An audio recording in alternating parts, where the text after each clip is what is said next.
May nakita akong 3 senador na mawala pero krimen pa din ang cause.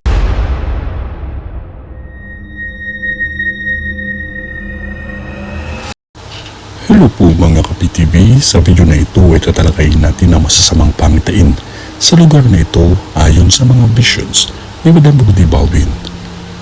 Pero kung ikaw ay hindi pa nakasubscribe sa aking channel, baka naman.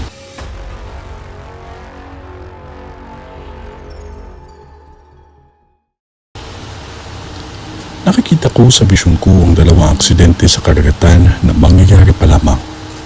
May nakikita akong 2 sunog na mangyayari pa lamang. Alam ko iilan sa inyo ang magsasabi na normal ang sunog, normal ang lindol. Huwag ninyong gawing normal ang lahat dahil lahat yan ay hindi biro. Mahalaga mag-maingat. Alam ko marami na tayong pinagdadaanan lahat, ngunit kailangan ko sabihin ang mga babala na nakikita ko upang tayo ay makapag-ingat. May sunog sa lugar na kung saan may mga nagtitinda ng tiles at isang simbahan. Mga residente dito, ingatan ninyo ang mga anak ninyo dahil nakikita ko sa vision ko ang mga biktima ng krimen.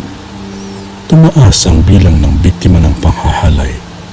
Lahat ng mga kababaihan ay mag-maingat at wag basta magtiwala kahit kanino. Mauulit ang pagyanig ulit. Kailangan na ninyong magdasal pa ng taimtim at hilingin ninyo sa Diyos na lahat ay ilayo sa kapahamakan. Normal man ito sa pananaw ng ibang tao, ngunit lahat ng ito ay hindi normal pag kayo ay nasa sitwasyon na. Alam ko maraming tao na hindi naniniwala sa Diyos, ngunit ako ang magsasabi sa inyo na may Diyos. Kailangan ninyo lang magtiwala sa Kanya. May nakikita akong isang hotel na masusunog pa lamang. Malabak ang sunog na ito kaya maging maingat. Huwag nating kalimutan ang manalangin. Ito ay ang bisyon ni Madam sa Cebu. Sa ngalan ng Diyos Ama, ng Diyos Anak, at ng Diyos Espiritu Santo. Amen.